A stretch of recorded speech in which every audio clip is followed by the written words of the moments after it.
உன் மூஞ்சிக்கெல்லாமே வந்து சான்ஸா, அதுவும் இந்த படத்துக்கா அப்படின்னு வந்து அசிங்கப்படுத்தியிருக்காங்க அப்படின்ட்டு பாண்டியன் ஸ்டோர்ஸில் வர மீனா இமோஷனலாக வந்து ஷேர் பண்ணியிருக்காங்க. விஜய் டிவியில் தான் இந்த சீரியல் வந்து டெலிகாஸ்ட் பண்ணிட்டு இருக்காங்க. மீனா கேரக்டரில் ஆக்ட்ரஸ் ஹேமா வந்து நடிச்சிட்டு இருக்காங்க. இவங்க ஆல்ரெடி ஃபர்ஸ்ட் பார்ட்லேயும் வந்து நடிச்சிருந்தாங்க. இவங்க சினிமா வந்து கமிட் ஆன போய் இவங்களுக்கு வந்து நடந்த அவமானத்தை பற்றி இமோஷனலாக ஒரு இன்டர்வியூவில் வந்து சொல்லியிருப்பாங்க. இவங்களுக்கு என்னதான் ஆச்சு, அப்படி அசிங்கப்படுத்துற அளவுக்கு இவங்க என்ன பண்ணனாங்க, இந்த மூஞ்சிக்கெல்லாம் சான்ஸான்னு சொல்கிற அளவுக்கு என்னதான் ஆச்சு அப்படின்றத நம்ம பார்ப்போம்.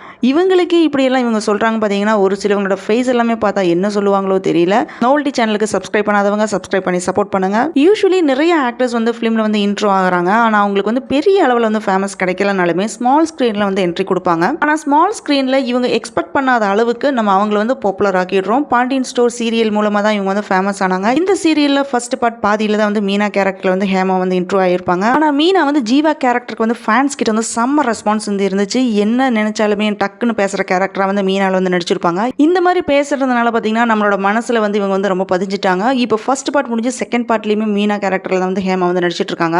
இந்த வீடியோ பார்க்குற நீங்கள் இவங்களோட ஆக்டிங் இந்த சீரியல் எப்படி இருக்குது அப்படின்றத சொல்லுங்கள். ஃபர்ஸ்ட் பார்ட்டில் நடிக்கிற மாதிரியே செகண்ட் பார்ட்லேயும் இவங்க நடிக்கிறத பார்த்து நம்ம அப்ரிஷியேட் பண்ண தான் வேணும். இவங்க ரீசெண்டாக ஒரு இன்டர்வியூவில் வந்து ஃபிலிம் இண்டஸ்ட்ரியில் இவங்க பட்ட அவமானத்தை பற்றி இமோஷனலாக வந்து பேசியிருக்காங்க.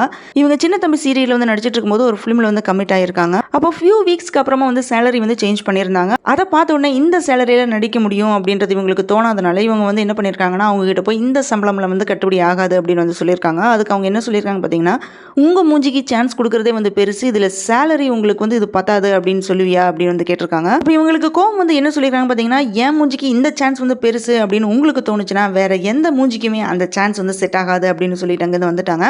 செம்ம கெத்து இல்லை. அதுக்கப்புறம் அந்த கேரக்டருக்கு வேற ஒரு ஆக்ட்ரஸ் வந்து கமிட் ஆயிட்டாங்க அப்படின்னு வந்து சொல்லியிருக்காங்க. நான் ஃபியூ மந்த்ஸ்லேயே பார்த்தீங்கன்னா அந்த ஃபிலிம் வந்து ட்ராப் ஆயிடுச்சு அப்படி கேள்விப்பட்டேன் அப்படின்னு வந்து சொல்லியிருக்காங்க. இது மாதிரியே இன்னும் நிறைய இன்சல்ட் வந்து நடந்திருக்கு இவங்களுக்கு. இவங்க வந்து பாண்டியன் ஸ்டோர் சீரியலில் ஃபர்ஸ்ட் பார்ட்டில் நடிக்கும் போது இவங்க வந்து பிரெக்னெண்டாக இருக்கிற மாதிரி சீன்ஸ் வந்து இருக்கும். பட் இவங்களுக்கு உண்மையாலுமே வந்து பிரெக்னெண்டாக தான் வந்து இருந்திருக்காங்க. அதனால அந்த சீன் பார்த்தீங்கன்னா அந்த சீரியல் வந்து வச்சிருப்பாங்க. அதுக்கப்புறம் ஹேமாக்கு வந்து குழந்தை பிறந்ததுக்கப்புறம் சீரியல்லேருந்து கேப் எடுக்கணும் அப்படின்னு வந்து டிசைட் பண்ணியிருக்காங்க. ஆனால் ஃபேமிலியில் இருந்தவங்க கொடுத்த சப்போர்ட்னால இவங்க வந்து சீரியலில் கண்டினியூஸாக வந்து நடிக்க முடிஞ்சுது அப்படின்னு வந்து சொல்லியிருக்காங்க. அது மட்டும் இல்லாமல் ஷூட்டிங் ஸ்பாட்லேயே எல்லாருமே இவங்க கிட்ட வந்து நல்ல கேரிங்காக வந்து பழகியிருக்காங்க. அதனால தான் இவங்களால வந்து கண்டினியூஸாக அந்த சீரியல் வந்து நடிக்க முடிஞ்சுது அப்படின்னு வந்து சொல்லியிருக்காங்க.